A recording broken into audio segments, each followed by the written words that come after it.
Halo, selamat pagi anak-anak. Assalamualaikum. Hari ini kita akan belajar tentang keadaan alam Indonesia. Nah, untuk bagian ini yang akan kita pelajari yaitu keadaan iklim Indonesia.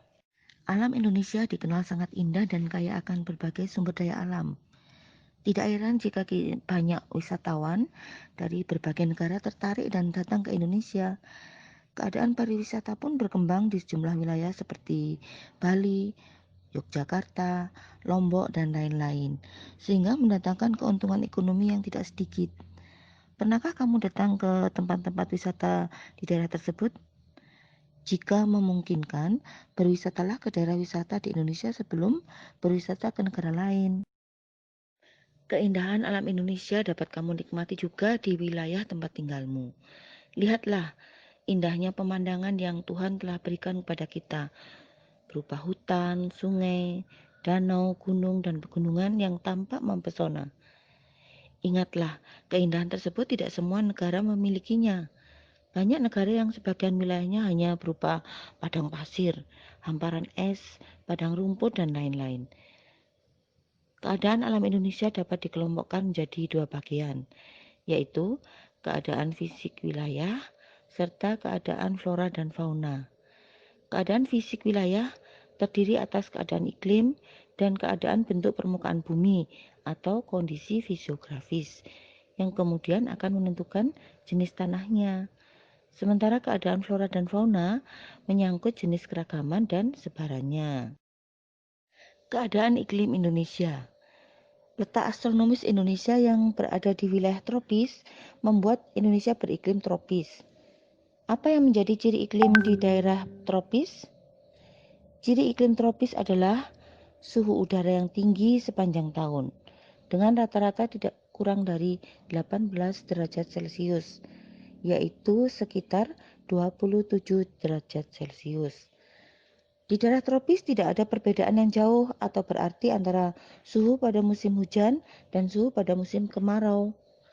Kondisi ini berbeda dengan daerah lintang sedang, yang suhunya berbeda sangat jauh antara musim dingin dan musim panas. Suhu pada musim dingin dapat mencapai sekitar minus 27 derajat atau lebih, sedangkan pada musim panas dapat mencapai sekitar 40 derajat Celcius atau lebih. Ciri daerah tropis lainnya adalah lama siang dan lama malam hampir sama, yaitu sekitar 12 jam siang dan 12 jam malam. Secara umum, keadaan iklim di daerah di Indonesia dipengaruhi oleh 3 jenis iklim, yaitu iklim musim, iklim laut, dan iklim panas. Gambaran tentang ketiga jenis iklim tersebut adalah sebagai berikut. 1. Iklim musim dipengaruhi oleh angin musim yang berubah-ubah setiap periode waktu tertentu. Biasanya satu periode perubahan adalah 6 bulan. 2. Iklim laut terjadi karena Indonesia memiliki wilayah laut yang luas, sehingga banyak menimbulkan penguapan dan akhirnya mengakibatkan terjadinya hujan. 3. Iklim panas terjadi karena Indonesia berada di daerah tropis. Suhu yang tinggi mengakibatkan penguapan yang tinggi dan berpotensi untuk terjadinya hujan. Ketiga jenis iklim tersebut berdampak pada tingginya curah hujan di Indonesia. Curah hujan di Indonesia bervariasi antar wilayah, tetapi umumnya sekitar 2.500 mm per tahun. Walaupun angka curah hujan bervariasi antar wilayah di Indonesia, tetapi pada umumnya curah hujan tergolong besar. Kondisi curah hujan yang besar ditunjang dengan penyinaran matahari yang cukup membuat Indonesia sangat cocok untuk kegiatan pertanian, sehingga mampu memenuhi kebutuhan penduduk akan pangan. Hal yang menarik bagi Indonesia adalah terjadinya angin muson. Angin muson adalah angin yang terjadi karena adanya perbedaan tekanan udara antara samudra dan benua.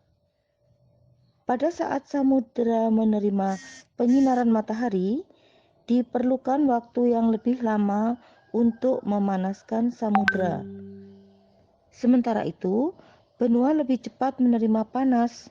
Akibatnya, samudra bertekanan lebih tinggi dibandingkan dengan benua. Maka bergeraklah udara dari samudra ke benua. Coba perhatikan gambar 1.4 pada halaman 10 pada bukumu. Pada saat musim hujan di Indonesia, yaitu bulan Oktober sampai bulan April, angin muson yang bergerak dari Samudra Pasifik menuju wilayah Indonesia dibelokkan oleh gaya Coriolis sehingga berubah arahnya menjadi angin barat atau disebut juga angin muson barat. Pada saat bergerak menuju wilayah Indonesia, angin muson dari Samudra Pasifik telah membawa banyak uap air sehingga diturunkan sebagai hujan di Indonesia. Pada gambar 1.4 tersebut adalah pola pergerakan angin muson barat. Peristiwa sebaliknya terjadi pada saat musim kemarau, yaitu antara bulan Mei sampai bulan September. Pada saat itu, angin muson dari benua Australia atau disebut angin timur yang bertekanan maksimum bergerak menuju benua Asia yang bertekanan minimum melalui wilayah Indonesia.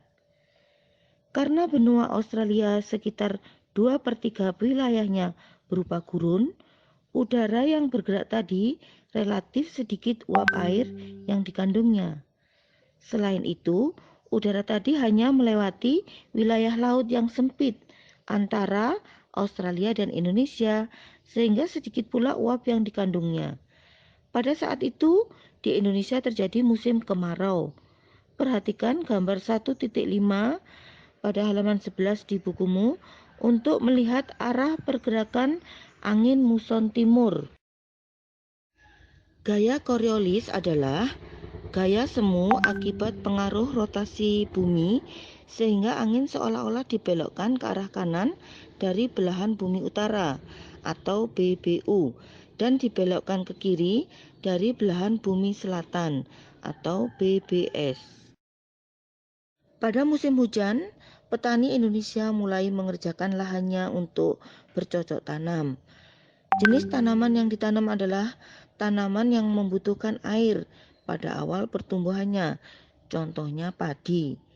Sementara itu, nelayan Indonesia justru mengurangi kegiatan melaut karena biasanya pada musim hujan sering terjadi cuaca buruk dan gelombang laut cukup besar sehingga membahayakan mereka.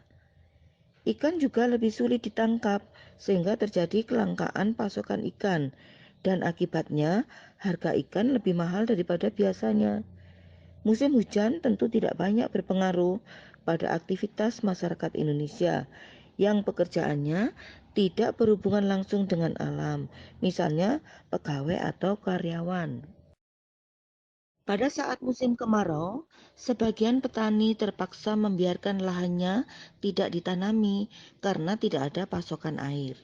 Sebagian lainnya masih dapat bercocok tanam dengan memanfaatkan air dari sungai, saluran irigasi, atau memanfaatkan sumber buatan. Ada pula petani yang berupaya bercocok tanam walaupun tidak ada air yang cukup dengan memilih jenis tanaman atau varietas yang tidak memerlukan banyak air. Pada saat musim kemarau, nelayan dapat mencari ikan di laut tanpa banyak terganggu oleh cuaca buruk. Hasil tangkapan ikan juga biasanya lebih besar dibandingkan dengan hasil tangkapan pada musim hujan, sehingga pasokan ikan juga cukup berlimpah.